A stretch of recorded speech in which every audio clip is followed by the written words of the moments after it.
बिस्मिल्लाहिर्रहमानिर्रहीम। एफबीआर कहता है कि शोबाजी करने वालों को पकड़ लेंगे, टैक्स के नोटिस भेजेंगे। इसके साथ साथ स्टेट बैंक ये दावा करता है कि हम जो है वो इस पूरे सिस्टम को डिजिटल कर देंगे, कैशलेस कर देंगे। ये दोनों चीज़ें हो कैसे पाएंगी, प्रोग्राम के आखिरी हिस्से में जायजा लेंगे। लेकिन प्रोग्राम के पहले हिस्से में मेरे साथ मौजूद होंगे फवाद चौधरी साहब, सीनियर जो है वो सियासतदान है। 3-4 चीज़ों के ऊपर उनसे ज़रूर बात करेंगे। एक, क्रिकेट के मैदानों में एक सवाल है, अजीब व गरीब किस्म का सवाल है कि जहाँ हमें समझ में नहीं आता कि पाकिस्तानी टीम में किसको खिलाएं तो पाकिस्तान की टीम बेहतर परफॉर्म करेगी। तो इस मुस्तकिल ट्वीट भी करते रहते हैं, उनसे पूछेंगे कि आखिर पाईक्राफ्ट का मामला और फिर पाकिस्तान क्रिकेट टीम के ऊपर होने वाला सवाल ये कैसे ठीक होगा, इसकी वजह क्या थी, कहाँ से शुरू हुआ, कितने अरसे का किस्सा था, कौन इसको ठीक करेगा। और इसके साथ साथ एक मेरा ज़ाती ख्याल ये है कि इमरान खान साहब और पाकिस्तान तहरीक-ए-इंसाफ बंद गली के अंदर फंस गए हैं। कोई बातचीत की गुंजाइश नज़र नहीं आती। किस तरीके से तहरीक-ए-इंसाफ निकल सकती है। और बिल्कुल एक बात ज़रूर मालूम करेंगे कि पाक सऊदी मुआहदा, इस हवाले से पाकिस्तान तहरीक-ए-इंसाफ मौक़िफ़ अगर देगी तो वो क्या हो सकता है। फवाद चौधरी साहब ज़ाती तौर पर क्या समझते हैं। बहुत शुक्रिया फवाद चौधरी साहब सर आपके वक्त का।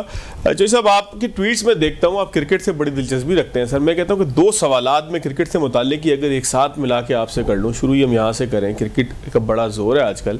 सर एक तो पाईक्राफ्ट मामला जो था, ये मोहसिन नकवी एंड टीम ने आप समझते हैं कि ठीक तरीके से डील किया? क्योंकि अब इसके बाद एक हम देख रहे हैं कि वीडियो के हवाले से इंडियन मीडिया दावा कर रहा है कि आईसीसी कोई एक्शन लेने वाला है पाकिस्तान के हवाले से कि पाईक्राफ्ट की वीडियो क्यों बाहर आई। पाकिस्तानी मीडिया ने इसको अब तक रिपोर्ट नहीं किया। हो सकता है कोई ख़ास उसको जाविया देना चाहता हूँ इंडियन मीडिया।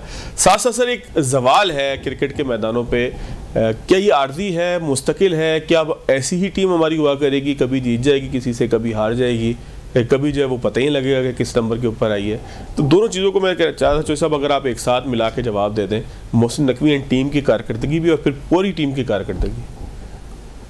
देखिए, ये सिलसिला शुरू हुआ है जब परवेज मुशर्रफ साहब ने जनरल ज़ियाउद्दीन को लगाया कि पीसीबी का चेयरमैन, तौकीर दिया। उसके बाद सैफुर रहमान साहब के भाई थे, मेरा ख्याल है उनका नाम मुनीबुर रहमान था, फिर इन्होंने नून लीग ने आके उनको लगा दिया।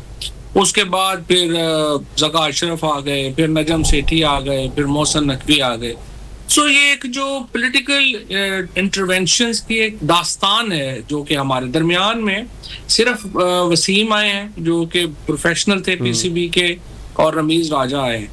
इनके अलावा इन्होंने बिल्कुल स्ट्रक्चर का तो बेड़ा ही गर्क कर दिया। ना इन्होंने सारे इस तरह की अपॉइंटमेंट्स करके जिन्होंने कोई इनको समझ नहीं रही क्या करना है क्या नहीं दुनिया में।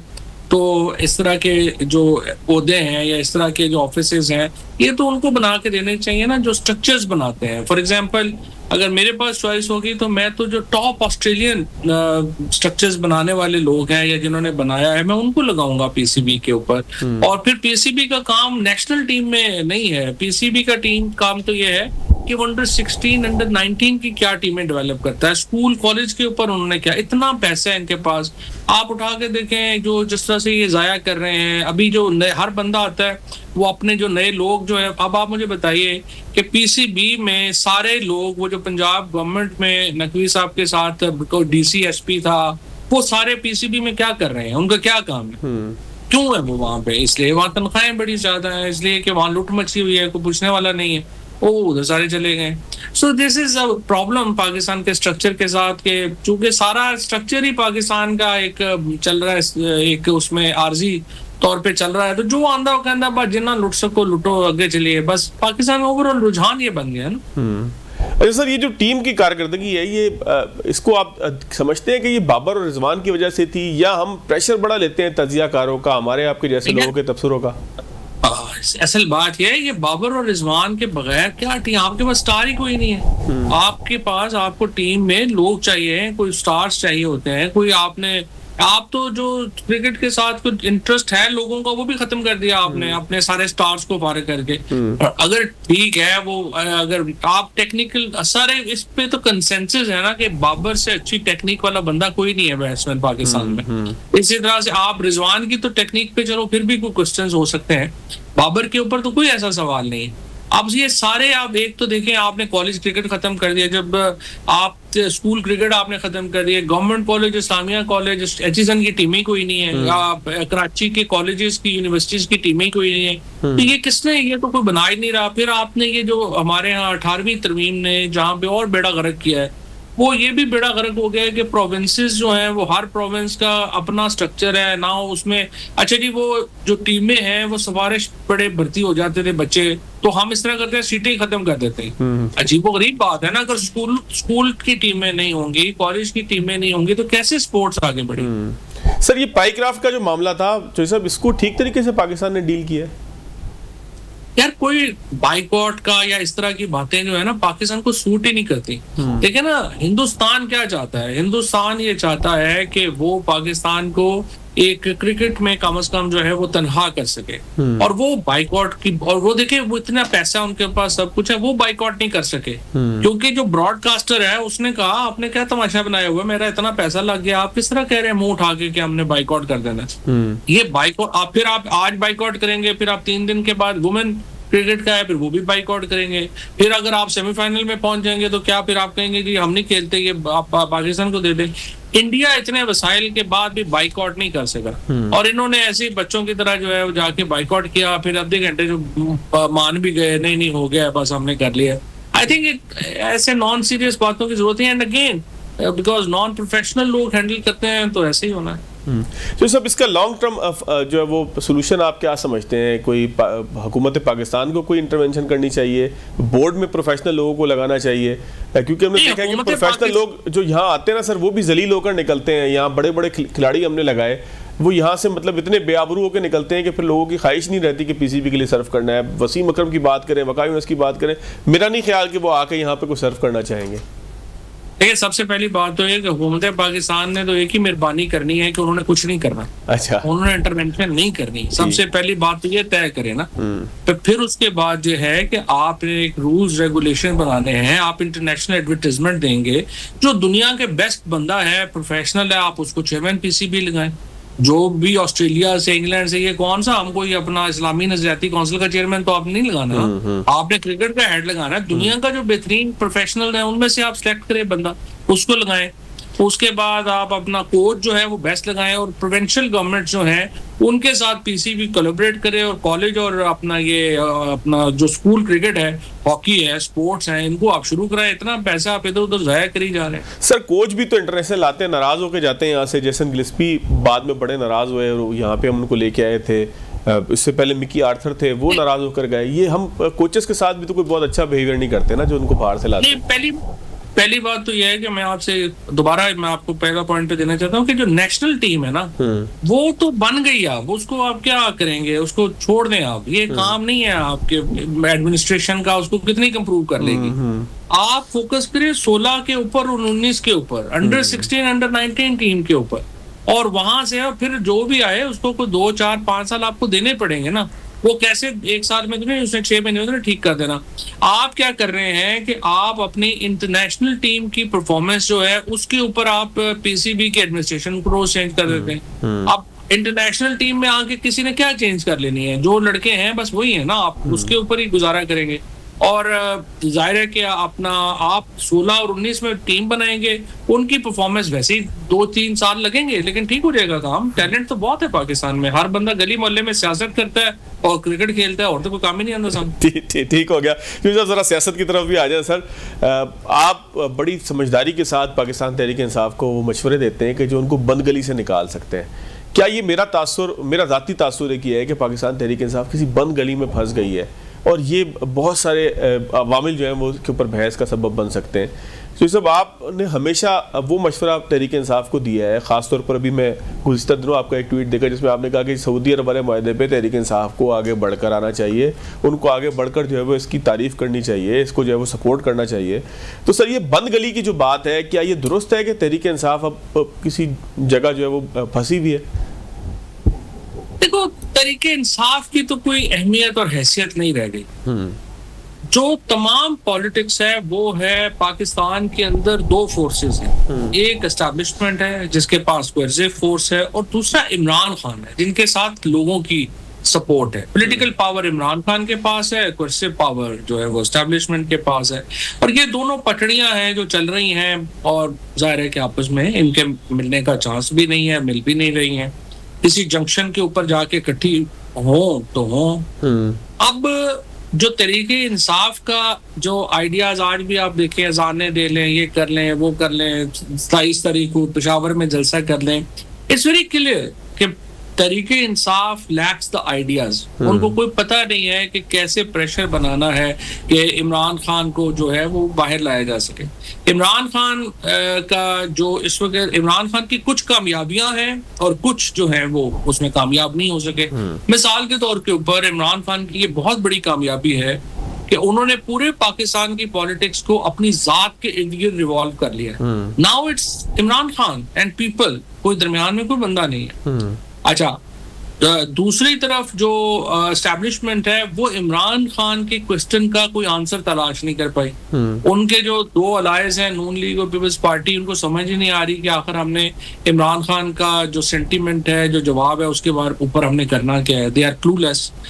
फिर वो ऊपर से बल्कि ऐसे वो तो बोझ ही बन जाते हैं। जैसे अभी ख्वाजा आसफ ने एटमी हथियारों का बयान दे दिया, अब भुगतना तो एस्टेब्लिशमेंट को पड़ना है उसका, जो उसके रिपरकशंस हैं इजराइल इंडिया को लेके, जिस तरीके से उन्होंने गैर जिम्मेदाराना बिल्कुल बयान दे दिया।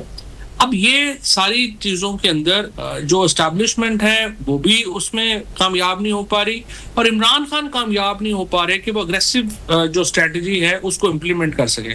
तो आपने पीटीआई का तो बेड़ा गर्क कर दिया, पीटीआई को तो आपने, और उसके नतीजे में एक बड़ी वफाकी जमात का नुकसान कर दिया, लेकिन आप इमरान खान के क्वेश्चन को रिजॉल्व नहीं कर सकते। लेकिन जो सब आप जब कहते हैं कि पीटीआई का बेड़ा गर्क हो गया, तो इसके दो असबाब ऐसे हैं कि जिनके ऊपर बात हो सकती है। एक ये कि जो पीटीआई की मौजूदा क़यादत है वो नाअहल थी, निकम्मी थी, वो उसको आगे लेकर नहीं चल पाई। लेकिन जैसी भी थी बहरहाल वो खड़ी रही, उसको इस बात का क्रेडिट भी जो है वो बहुत सारे लोग देते हैं। इलेक्शन में भी वही क़यादत गई और फिर नताइज भी आपने देखे। सर, दूसरी चीज़ ये है कि खुद खान साहब जो है वो पाकिस्तान तहरीक इंसाफ को ख़त्म करने में तुले हुए हैं। उनके बयानात, जैसे ही पार्टी किसी जगह पर बैठती है, बात करने की कोशिश करती है, खान साहब का जेल से एक ऐसा ट्वीट आता है कि जो सारे किए कराए के ऊपर पानी फेर देता है। तो क्या खान साहब अपनी ज़ात की मजबूती के लिए अपनी पार्टी को कुर्बान करने पर तैयार है? क्या लगता है सर आपको? देखिए ना, सबसे पहले तो ये है कि जो मौजूदा लोग हैं जो चला रहे हैं, उनके साथ तो कुछ हुआ ही नहीं ना। उन्होंने तो क्यों छोड़ना था ना। वो मतलब सारे लोग जो है ये तो रिलैक्स जिंदगी गुजार रहे हैं, रोज कनाडा, अमेरिका, लंदन जाते हैं, फंडिंग वगैरह करते हैं, वापस आते हैं, 2-4 बयान देते हैं, असेंबलियों में चले जाते हैं। ये तो या भुगता है इमरान खान ने भुगता है, और या उन लोगों ने भुगता है जो कि 9 मई से पहले पीटीआई में थे। पीटीआई के 9 मई के बाद आने वाले जो हैं उनको तो जाहिर है कि कोई स्पेस नहीं, या वो खतरे महसूस नहीं किया गया कि इनको किसी ने कहा कि क्या करना। इमरान खान ने जो फार्मूला लगाया है वो देखिए, वो बुजदार की एक्सटेंशन है। जैसे इमरान खान ने बुजदार को अपॉइंट किया और ये ख्वाहिश थी उनकी कि हम इस्लामाबाद से कंट्रोल करेंगे इस्लामाबाद पंजाब को, जो जाहिर है कि कामयाब नहीं हुआ। इसी तरह से उन्होंने पीटीआई के ऊपर जो फार्मूला है वही है कि मैं जेल से ही सारे मामला कंट्रोल करूंगा। वो भी उसमें भी जो है वो उसमें कामयाबी भी हुई है कि सारी सियासत उनके गिर्द हो गई है, लेकिन नाकामी ये हुई है कि फिर पार्टी इस पोजीशन में नहीं है कि वो उन्हें जो है वो कोई रिलीफ दिलवा सके। तो सब आप पहले आदमी थे कि जो हवा के मुखालिफ चले, और मैं हवा के मुखालिफ की बात जब कर रहा हूँ तो इसका मतलब ये है कि आपने पीटीआई की सोशल मीडिया टीम के हवाले से बात की, आपने आदिल राजा टाइप के भगोड़ों के हवाले से बात की जो बाहर बैठकर जो है वो इस वक्त मुल्क के खिलाफ काम कर रहे हैं। अब अली अमीन गंडापुर साहब को भी एक बड़ा चैलेंज है और वो बड़ी सख्ती के साथ जो है वो बड़े सख्त अल्फाज में जो है वो इस मामले को वो कर रहे हैं। तो अगर बैलेंस शीट देखी जाए तो क्या तहरीक इंसाफ को उसकी सोशल मीडिया टीम ने फ़ायदा दिया है, या चंद लोग ऐसे हैं कि जो उन तमाम चीज़ों को जो है वो तबाह करने का सबब बनते हैं कि जो पाकिस्तान तहरीक इंसाफ के हक में है? ये एक तो ना टॉक्सिक ही बहुत है सोशल मीडिया, स्पेशली ट्विटर के ऊपर। देखिए आप देखिए, मैं तो हैरान ही हो जाता हूँ कि मरियम नवाज बीबी ने बाकायदा टीमें हायर की हैं जिनका काम ही सिर्फ ये है कि वो लोगों को गालियां निकालेंगे। इसी तरह से पीटीआई का सोशल मीडिया में बहुत सारे लोग हैं जिनका रोजगार ये लगा हुआ है कि उन्होंने गालियां निकालनी है। टीएलपी वगैरह जो हैं वो तो चलते ही गालियों पे हैं। So it's an overall environment भी बड़ी जो है वो टॉक्सिक है। लेकिन उसमें सिंपल बात यह है कि हमने तो कभी उसको और ही नहीं किया, ना कभी उसकी कोई है। लेकिन ये जो सारी सोशल मीडिया की टीमें होती हैं या जो भी कर लें, ये फैसले तो आप इनके ऊपर नहीं कर सकते। जो पीटीआई ने गलती की या जो इमरान खान का मैं समझता हूँ कि मिसकैलकुलेशन हुई वो ये हुई कि उन्होंने इन लोगों के दबाव में कई फैसले करने शुरू कर दिए। That should never happen. PTI को कभी भी जो है वो सोशल मीडिया के तो नहीं, इन लोगों को क्या पता बेचारों को, कोई जो है वो अपना ये तो आइडेंटिटी के लोग है ना। मसलन आप जो लोग ज्यादा गालियां निकाल रहे होते हैं या जो कर रहे होते हैं, आप उनको पीछे देखेंगे वो तो कुछ भी नहीं है, उनकी हैसियत तो औकात ही कोई नहीं है। वो क्यों ये कर रहे हैं? बिकॉज वो अपनी आइडेंटिटी बनाना चाहते हैं, अपनी शनाख्त बनाना चाहते हैं, and this forum has given them a kind of place जहां पे वो अपनी आइडेंटिटी बना सकें। इससे ज्यादा तो उनकी कोई ख्वाहिश भी नहीं है, इससे ज्यादा से उनकी कोई अहमियत भी नहीं। अच्छा तो साहब, सऊदी अरब के साथ पाकिस्तान का एक जो मुआहदा है, इसको बाज़ लोग बड़ा तारीखी मुआहदा करार दे रहे हैं। तहरीक इंसाफ के ही बहुत सारे लोग हैं इस पर तनकीद भी कर रहे हैं। ज़ाहिर है उनकी आइडेंटिटी नहीं है, जिस तरह से आपने कहा। सोशल मीडिया की अगर बात की जाए, एक पूरी मीम चल रही है कि जी अगर खान साहब होते तो शायद ये मुआहदा काबिल कबूल होता। खान साहब इस मुआहदे का पार्ट नहीं है, लिहाजा तहरीक इंसाफ की जो बचुंगड़े हैं उनके लिए काबिल कबूल नहीं है। सर, इस मुआहदे को अगर मेरिट पर आप देखें तो पाकिस्तान की सफारती कामयाबी समझते हैं? नहीं, ये तो एक माइलस्टोन है ना। देखें, मिडिल ईस्ट में सबसे पहले तो टर्क्स जो हैं, तुर्क जो हैं, उन्होंने मिडिल ईस्ट के ऊपर हुकूमत की। फिर जब फर्स्ट वर्ल्ड वॉर खत्म हुई तो ये बरतानिया के पास चला गया। ब्रिटिश पेट्रोलियम जो है वो फैसले करती थी मिडिल ईस्ट के। और सेकेंड वर्ल्ड वॉर के बाद फिर ये चला गया मामला अमेरिका के पास। ये तो पहली बार है कि मिडिल ईस्ट में इतनी बड़ी डाइवर्सिफिकेशन हुई है, और पाकिस्तान जैसे मुल्क को ये मौका मिला है कि वो मिडिल ईस्ट में जो है वो अपना किरदार अदा कर सके। अब मिडिल ईस्ट की अहमियत यह है कि वो दुनिया का सबसे अमीर खिता है। पाकिस्तान की अहमियत यह है कि 2 अरब की आबादी है मुसलमानों की, एक फौज है, पाकिस्तान की फौज है, एक एटमी ताकत है। और ये जो एक डाइवर्सिफिकेशन हुई है जिसके नतीजे में अब पाकिस्तान को ये मौका मिला है, ये बड़ी अहमियत की हामिल है, इसमें कोई शुबा नहीं है। हाँ, ये जरूर है जो मुझे लगता है कि ये इतना आप मीठा मीठा नहीं होगा जितना अभी हम समझ रहे हैं। It will have its own repercussion. Israel और इंडिया खसूसन इसको इतना लाइंग डाउन नहीं लेगा। देखिए, अमेरिका को पहले तो इजराइल का बड़ा नुकसान हुआ कि उन्होंने हमला कर दिया इजराइल ने कतर के ऊपर। उससे जो अमेरिका की अहमियत थी मिडिल ईस्ट में, उसको बड़ा झटका लगा। एक तो जो एतमाद था अमेरिका के ऊपर के $2 ट्रिलियन मिडिल ईस्ट ने लगाए हुए हैं अमेरिका के अंदर, तो वो अब वो कहते हैं कि जी हमने इतना पैसा भी लगाया और फिर भी आप हमें हमले से नहीं बचा सके। तो नंबर 1। नंबर 2 ये हुआ है कि अब डाइवर्सिफिकेशन होगी। एक तो मिलिट्री डाइवर्सिफिकेशन हो गई कि उन्होंने पाकिस्तान को शामिल कर लिया अपने डिफेंस में, और अब चाइना को वो अपनी इकोनॉमिक डाइवर्सिफिकेशन में शामिल करेंगे, जहां पे आप देखेंगे कि जैसे अगर $600 बिलियन सऊदी अरेबिया अमेरिका में लगा रहा है, तो वो $300 बिलियन अब चाइना में भी लगाएगा। इसी तरह से कतर भी जो है वो भी ये सब कुछ करेगा।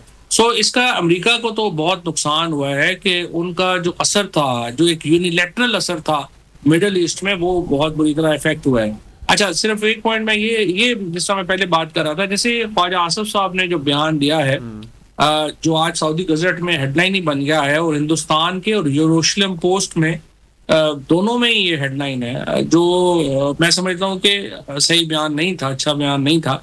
इस तरह के प्रेशर्स अब पाकिस्तान पे फिर बड़े बनेंगे। अब लेट्स सी अगले चंद हफ्तों में या महीनों में इजराइल और इंडिया जो है वो इस पे क्या रिएक्ट करता है या क्या जवाब आता है। सर, इंडिया का स्टेटस क्या है? पहले 2 अगर बयानात मैं आपके सामने रखूँ। एक, इंडिया ने आज ये बयान दिया कि जी जो हमारे बाहिमी मफादात हैं, उम्मीद है कि सऊदी अरब उसका तहफ़्फ़ुज़ करेगा, उसका ख्याल रखेगा। बड़ा एक फुसफुसा सा बयान लगता है, बड़ा एक जो आप समझे कि आजिज़ी के साथ एक दिए जाने वाला बयान है। और इससे पहले उन्होंने कहा कि जी हम जो है वो देख रहे हैं, हमें पहले से मालूम था, हम भी इसके ऊपर देख रहे हैं, मीडिया ने ये सवाल किया तो इसका हम जवाब देंगे। सर, आने वाले दिनों में हिंदुस्तान क्या इसके हवाले से मौक़िफ़ लेगा? क्या वो कोई थ्रेट फील करेगा? सऊदी अरब के साथ उसकी एक अलायंस है। फिर ट्रंप साहब को अगर देखें, बगराम एयरबेस का भी लेने की वो बात करते हैं। फिर अभी हमने देखा कि वो जो वीज़ा है हुनरमंदों का, उसके ऊपर उन्होंने वो $1 लाख उसकी फ़ीस कर दी है। तो इस तरीके से हम ये देख रहे हैं कि आहिस्ता आहिस्ता ट्रंप वो काम कर रहा है कि जो हिंदुस्तान के मफाद में नहीं है। तो इन दोनों चीज़ों को मिला के हिंदुस्तान किसी मुश्किल में नज़र आ रहा है आपको सफारती महाज पे? हिंदुस्तान तो बहुत मुश्किल में है। नरेंद्र मोदी जो है वो उन्होंने समझा कि बस मेरे जो पर्सनल ताल्लुकात हैं, मेरी बर्थडेज के ऊपर गुड विशेस देना जो है वही फॉरेन पॉलिसी है। आई थिंक उन्होंने जो पॉलिसी ली उसमें देखें बड़े इनहेरेंट खला थे, खामियां थी उसमें। मिसाल के तौर के ऊपर वो ये चाहते थे कि अमेरिका से भी ताल्लुकात बहुत अच्छे हों, लेकिन हम रूस से जो सस्ता तेल है वो भी हम लिए रखें। इसी तरीके से चाइना से भी जो है वो हम एक हद से आगे नहीं जाएंगे, लेकिन हम अमेरिका से भी जो है वो सारा मुफाद हमें मिलता रहे। इसी तरह से वो अगर आप देखें, और ताइवान के ऊपर भी हमारी पॉलिसी जो है वो अनइफेक्टेड रहे, लेकिन चाइना से भी हम अच्छे ताल्लुकात रखें। मुस्लिम दुनिया से भी ताल्लुकात अच्छे होंगे, लेकिन हम अपनी हिंदवाता की पॉलिसीज भी जारी रखेंगे। तो ये मुमकिन नहीं था। इतनी ज्यादा उसके अंदर कंट्रडिक्शंस थी हिंदुस्तान की पॉलिसी में कि वो आके अब वो एक्सपोज हो गए और नरेंद्र मोदी अब दुनिया में अकेले खड़े हैं। और मेरा ये ख्याल है कि Israel is probably now the only ally. Netanyahu और नरेंद्र मोदी, एक तो आलमी अमन के लिए अगर कोई दो लोग खतरा है इस वक्त तो वो ये दोनों ही हैं, और ये दोनों इकट्ठे हैं और ये दोनों ही साजिशें अब मिलके कर रहे हैं। बाकी इनके साथ तो दुनिया नहीं खड़ी। बहुत शुक्रिया फवाद चौधरी साहब सर आपके वक्त का। नाज़रीन एक ब्रेक लेंगे, ब्रेक के बाद आगे ब्रेक के बाद खुशामदीद। आसिफ हारून साहब मेरे साथ मौजूद हैं, बाएं है टैक्स अमूर के। आसिफ साहब बहुत शुक्रिया सर आपके वक्त का। सर स्टेट बैंक का दावा है कि आइंदा बरस से वो कैशलेस इकोनॉमी की तरफ जाएंगे, तो क्या इस दावे को हम ये समझ सकते हैं कि टैक्सेशन का सिस्टम हमारा इससे मजीद बेहतर होगा अगर हम कैशलेस इकोनॉमी की तरफ जाएंगे? तो टैक्स कलेक्शन के अंदर लोगों के ठीक आमदन और आमदन के साथ साथ अखराजात, इन तमाम का हिसाब ठीक तरीके से आ सकेगा। क्या ये ख्वाब होगा, हकीकत होगी, पॉसिबिलिटी होगी स्टेट बैंक की ख्वाहिश जो है वो कभी अमली तौर पर पाकिस्तान में वकूफ़ पजीर हो सकेगी, जो हमारा सिस्टम है पूरा इको सिस्टम? जी थैंक यू। बेसिकली देखिए दो स्टेप्स हैं। एक है कि जो कैश की जो इकोनॉमी है वो बैंकिंग सिस्टम में आए, नंबर वन, और बैंकिंग सिस्टम के अंदर जो ट्रांजैक्शंस हैं वो टैक्स पे रिपोर्ट हो। तो these are two steps. The first step is important that के पहले स्टेट बैंक जो है वो कैश इकोनॉमी को कैशलेस इकोनॉमी के अंदर लेके आए in the banking system, financial inclusion etcetera etcetera etcetera.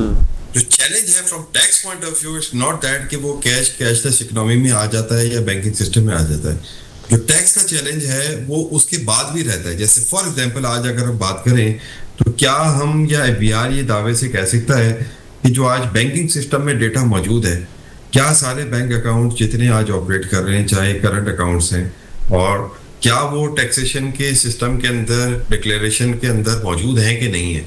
तो चैलेंज यहाँ पे एफबीआर को उसके आज ऑलरेडी जो बैंकिंग सिस्टम में डेटा मौजूद है, क्या एफबीआर उसको प्रॉपर्ली कैप्चर कर पा रहा है कि नहीं कर पा रहा है? बट आपका जो बुनियादी सवाल का आंसर है कि यस, कैश इकोनॉमी को कैशलेस इकोनॉमी के अंदर कन्वर्ट होना है, जो कि स्टेट बैंक की बुनियादी जिम्मेदारी है। उससे इवेंचुअली टैक्सेशन में मदद मिलेगी, मगर उसके लिए जो सेकंड स्टेज की सिचुएशन है कि जब बैंकिंग सिस्टम में या एक कैशलेस इकोनॉमी में डेटा आएगा भी, उसका क्या मैकेनिज्म होगा कि वो टैक्सेशन के सिस्टम के अंदर वो नजर आए and then as a result उसके अंदर टैक्स रेवेन्यू इंक्रीज हो। सर अभी जो सूरत हाल है जिसमें आपने कहा कि जी ये भी एक सवाल पैदा होता है कि इस वक्त क्या सूरत हाल है, मतलब क्या बैंकों के पास जो डाटा है लोगों की आमदन का, लोगों के अखराजात का, उसको एफबीआर ठीक तरीके से कैलकुलेट कर पा रहा है, नहीं कर पा रहा? मैं एक हवाला आपको देता हूँ सुप्रीम कोर्ट के एक फैसले का जो गुज़िश्ता माह गालिबन आया, जिसमें स्टेट बैंक जिसमें जो है वो सुप्रीम कोर्ट ने वाज़ेह किया कि किसी के अकाउंट में आने वाला पैसा उसकी आमदन तस्वुर नहीं होगा। सर अगर उस फैसले की बुनियाद पर हम जो है वो कोई समझने की कोशिश करें कि इस वक्त अगर डाटा आ भी जाए सारे का सारा एफबीआर के पास, तो क्या एफबीआर उस डाटा को जो है वो प्रोसेस करके इस काबिल बना पाएगा कि लोगों को नोटिस भेजे कि जी आपकी आमदन ज़्यादा थी, सुप्रीम कोर्ट के फैसले को सामने रखते हुए? देखें, इस पे भी मैं आपको बताऊं कि दो अलग अलग चीजें। सुप्रीम कोर्ट का फैसला क्या कहता है कि मेरा अकाउंट डिक्लेयर्ड है, मगर उस डिक्लेयर्ड अकाउंट के अंदर क्रेडिट एंट्रियां जितनी भी है वो मेरी इनकम नहीं है। राइटली सो, बिल्कुल ठीक। क्योंकि डिपार्टमेंट ने करा ये कि जो टैक्स पेयर जो आज फाइलर्स हैं उनके बैंक अकाउंट ऑलरेडी डिक्लेयर्ड हैं, उनके क्रेडिट एंट्रियों को उठा के उन्होंने टैक्स कर दिया सारी ग्रॉस। वो आमदनी के निकालने के लिए उन्होंने वो एफर्ट नहीं करी और सुप्रीम कोर्ट ने राइटली उसको डिस्करेज किया कि ग्रॉस क्रेडिट एंट्रियां कभी भी इनकम नहीं होती। बट जो इससे पहले का स्टेप है वो ये कि जो आपका बुनियादी सवाल है कि आज जो बैंक अकाउंट्स जितने आज एग्जिस्ट करते हैं बैंकिंग सिस्टम में, वो अगर पहले वेल्थ स्टेटमेंट में डिक्लेयर्ड हो ताकि फिर उसके बाद उसमें से आमदनी का अखज़ किया जाए कि इसमें से आमदनी कितनी है। जो आज बड़ा मेजर चैलेंज है वो ये है कि बहुत बड़ी तादाद में बैंक अकाउंट्स हैं या करंट अकाउंट्स हैं जहां करोड़ों अरबों ट्रिलियंस की ट्रांजैक्शंस होती हैं, वो आज जो है वो डिक्लेयर्ड ही नहीं है। जब डिक्लेयर्ड होंगी ऑब्वियसली बात है उसमें से इनकम का जो है वो कैलकुलेशन होगी, मगर जो असल मसला ये नहीं है इनकम निकालने का, असल मसला है आपके टर्नओवर का। जब बैंक में आपकी क्रेडिट एंट्री आई, वो जरूरी नहीं है कि वो आपकी इनकम है, मगर एट द सेम टाइम आपका टर्नओवर तो है। तो वो टर्नओवर के पीछे जो कैपिटल होना चाहिए, वो कैपिटल चाहे अपना आपका पैसा है या किसी से लिया हुआ है, वो जस्टिफिकेशन भी नहीं है। तो पूरा एक massive amount of undeclared economy हमारे बैंकिंग सिस्टम में भी चल रही है, जो कि जरूरी नहीं है कि वो सारी आमदनी हो, मगर हो सकता है कि पिछले सालों की वो आमदनी हो जो कि आज ग्रॉस क्रेडिट एंट्रियों के अंदर नजर आ रहा है, या हो सकता है कि आपने माल बेचा, उसके पैसे आए, मगर डेबिट एंट्री आपको उठानी चाहिए कि उसमें से कॉस्ट ऑफ परचेज आपकी माइनस हो, मगर जो ग्रॉस टर्नओवर है वो रिफ्लेक्ट करता है कि वो आपने टर्नओवर कहां से बनाया आप। तो answer to your question is that कि यकीनन बैंक के अंदर पूरी की पूरी क्रेडिट एंट्री जो है वो आपकी इनकम नहीं है, मगर उसके पीछे जो ग्रॉस रिसीट्स हैं उसके पीछे आपकी इतनी वेल्थ है कि नहीं है। तो ये जो अवॉइड किया जाता है बैंक के अंदर अकाउंट डिक्लेयर करने से, उसके पीछे दो वजूहत होती है कि एक तो उसमें से कभी आमदनी निकाल के एफबीआर टैक्स ना करे। अब एफबीआर ने करा क्या कि वो ग्रॉस आमदनी ग्रॉस रिसीट को उठा के टैक्स कर दिया। उसमें से दो चीजें निकालनी चाहिए कि बैंक अकाउंट की क्रेडिट एंट्रियों में से डेबिट एंट्री या माइनस करके इनकम निकालनी चाहिए, नंबर 1। मगर जो ग्रॉस आमदनी है, ग्रॉस क्रेडिट एंट्रियां हैं, वो उसको भी रिकंसाइल होना चाहिए कि क्या वो उसके पीछे आपका पैसा लगा हुआ था या किसी और से क्रेडिट पे पैसा लिया था। तो दोनों चीजों का ट्रेस होना जरूरी है। एक चीज अनटैक्स इनकम है और एक चीज है जो अनटैक्स वेल्थ है आपकी।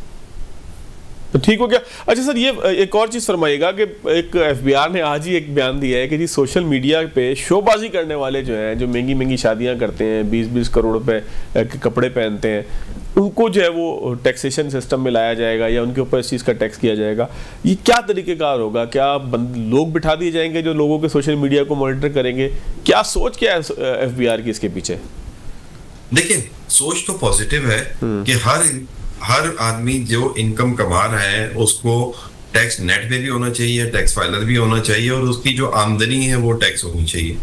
अब जो आपका सोशल मीडिया है या जो डिजिटल मीडिया है जिसमें लोग जो हैं वो इनकम कमा रहे हैं, उसके लिए चूंकि वो तो फिजिकल सेटअप में मौजूद नहीं है, ठीक है ना, तो एज अ रिजल्ट सबसे पहला इंपॉर्टेंट एरिया है कि उनको आइडेंटिफाई कैसे किया जाए कि हाउ मेनी यूट्यूबर्स जो आप टीवी पे, जो यूट्यूब पे या सोशल मीडिया पे लोग नजर आ रहे हैं जो अपने एंटरटेनमेट कर रहे हैं या पॉडकास्ट कर रहे हैं या जो कुछ भी वो जिस तरीके से, तो इसका जो स्टार्टिंग पॉइंट होना चाहिए, नॉट दैट कि हम डायरेक्ट एफबीआर से स्टार्ट करें।